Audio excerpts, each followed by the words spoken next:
Hey, let's talk about the Battle Maison in X and Y. In October of 2013, Pokemon X and Pokemon Y were released. And this time, they were released simultaneously worldwide. Instead of the rest of the world waiting potentially months to get the games like in previous generations, everyone got them at the same time. This also happened to be the first mainline series Pokemon games released on Nintendo's newest handheld, the 3DS. Those don't count. Due to the upgraded hardware, the game saw pretty significant improvement over the last generation. Full, actual 3D battle models. We went from sprites that could move, which on its own was a big step forward, to these. Now mechanically, there were two additions that changed the entire battle scene.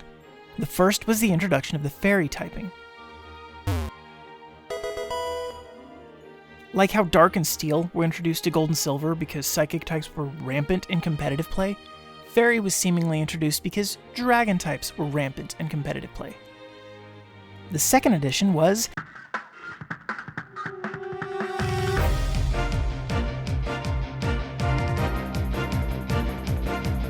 Mega Evolutions.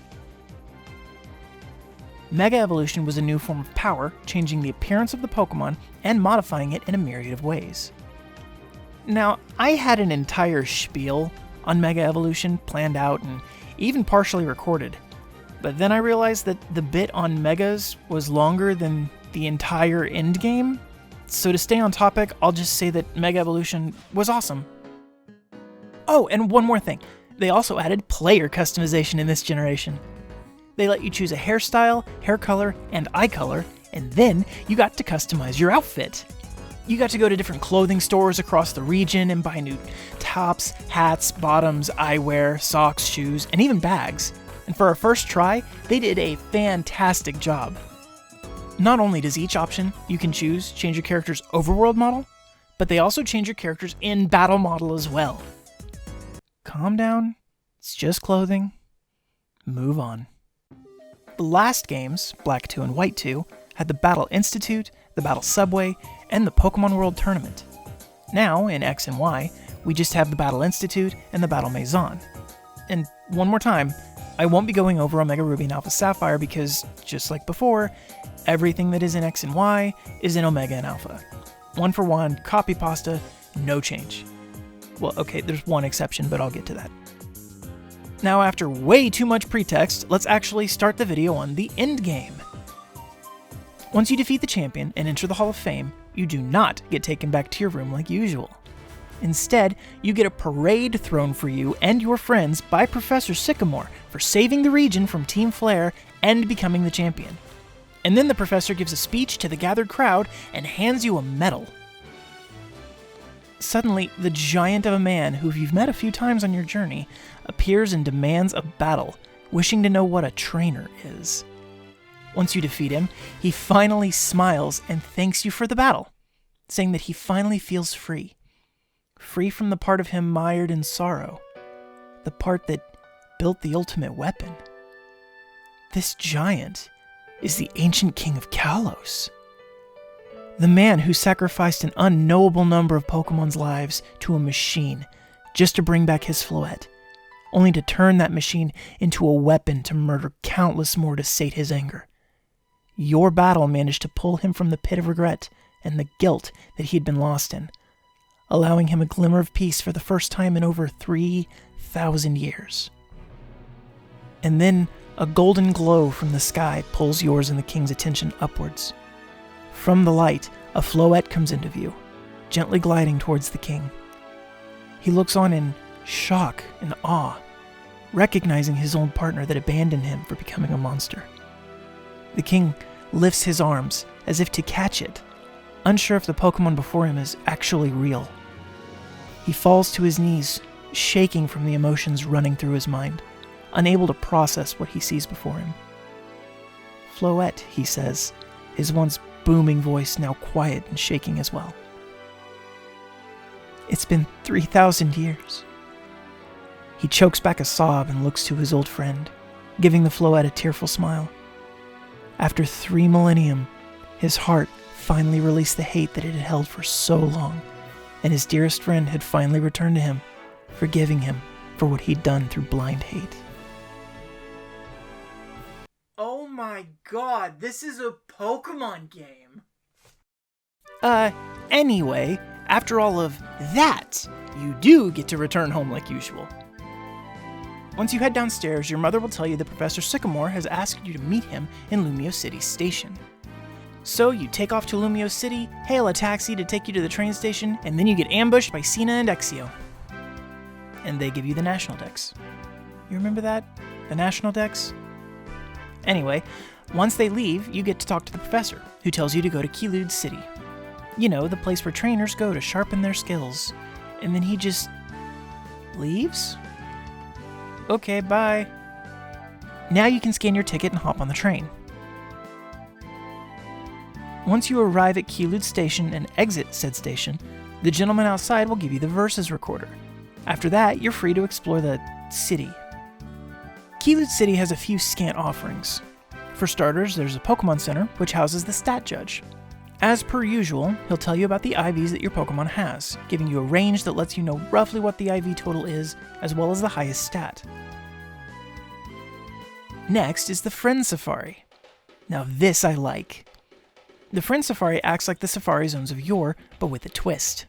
The only way to access a Safari Zone is to have someone registered in your friends list on your 3DS. They don't even have to play Pokemon. Anyone registered on your friends list is a Safari Zone. Each zone has a type that is determined by the friend code of your friend, therefore it will never change between games or profiles. If you register someone, and a friend registers the same person, you'll both have access to the exact same zone. Now, each zone allows you to discover up to 3 Pokemon, but there's a caveat. Only the first 2 slots are available to be caught until your friend in question enters the Hall of Fame and then appears online. After that, not only do you get the 3rd slot open, but things in the Safari Zone can have their hidden ability. In addition to that, every Pokemon caught in the zone is guaranteed 2 perfect IVs, and even gives 4 more rolls for a shiny chance, and that stacks with the shiny charm. This was an innovation that I was truly sad not to see return in future installments. And finally, Kelude City is home to the Battle Maison, Kalos' version of the Battle Tower. When you first walk in, you'll pass through the large reception area and past the 2 exchange counters before you enter the Maison stage. This is where all of the battles take place, complete with a balcony ringing the room for spectators to watch. You apparently have to pay for the privilege. But anyway, in front of the stage there are 2 attendants. Lady Left will tell you about your streaks in the Maison, while Lady Right is the one who sets everything up. Just like all facilities before it, the Maison sets some ground rules. All Pokemon above level 50 will be set to level 50. Bag items cannot be used. Any Pokemon holding the Soldew is banned. And finally, Mythics and Box Art Legendaries are banned. Talking to Lady Right will let you choose a format, read the rules, or change the music for the battles in the Maison. The music choices on offer are nondescript, but they are very different. Music 1 is the standard trainer battle theme.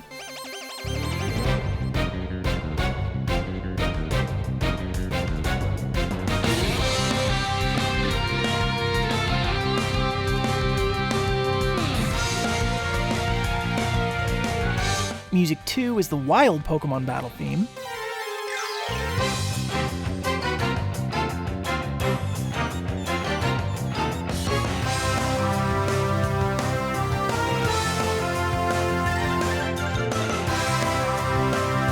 Music 3 is the friend/rival battle theme.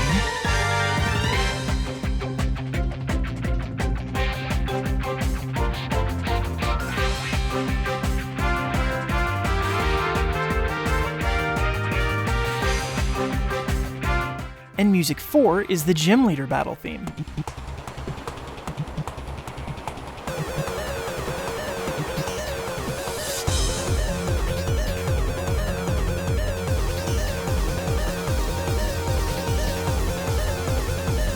If you were to play online against other people, you could also unlock an additional 7 battle themes, but these were only and exclusively for online battles and unusable in the Maison or the Institute, which kind of sucks. The formats are the same as in the last game. Single battle, double battle, triple battle, rotation battle, and multi-battle. While the Maison plays just like every other battle tower in each previous game, they've changed the way you're given rewards. Before, you would only get rewards after doing a set of 7 battles. Then, certain tournaments in the Pokemon World Tournament changed this, awarding you based on victories and Pokemon remaining, which upped the pace of getting BP. The Maison takes that idea and runs with it. Now, instead of getting rewards after a set, you get rewards after each and every battle, while the amount is based on your streak. In any of the normal formats, you're awarded 1 BP per victory for your first 10 battles, then 2 BP for your next 9. On your 20th battle in any of the normal formats, you're challenged by that format's leader, the battle Chatelaine. Chatelaine? Chatelaine? Sure. You remember back in Emerald and Platinum, where they had multiple battle facilities and each of them had a leader you could challenge when you got far enough? Well, the Maison brings back a small bit of that feeling. Instead, each format has its own leader that will challenge you at the 20th battle in normal formats and the 50th battle in super formats. The leader of singles is Nita, the leader of doubles is Evelyn, the leader of triples is Dana, and the leader of rotations is Morgan. Technically, their title is Battle Chatelaine? Chatelaine? Chatelaine. But as you can tell, I am really bad at saying that, and I'm not 100% sure I'm saying it right, so I'm just going to call them format leaders. Anyway, in the normal formats, once you reach the 20th battle, you face the format leader. Upon defeating them, you're granted 20 BP, and your Pokemon are given the Skillful Battler ribbon. In the super formats, your first 10 victories net you 2 BP each. Your next 10 get you 3 BP, and so on and so forth until your 49th victory. On your 50th battle, the format leader returns and challenges you again, but this time with a significantly more powerful team. Nita will bring an Incarnate Tornadus, an Incarnate Thundurus, and an Incarnate Landorus. Evelyn will bring a Raikou, an Entei, a Suicune, and a Latios. Dana will bring an Articuno, a Zapdos, a Moltres, a Regirock, a Regice, and a Registeel. Morgan will bring a Cobalion, a Terrakion, a Virizion, and a Latias. If you manage to defeat them, you're awarded a massive 50 BP, and your Pokemon are gifted with the Expert Battler ribbon.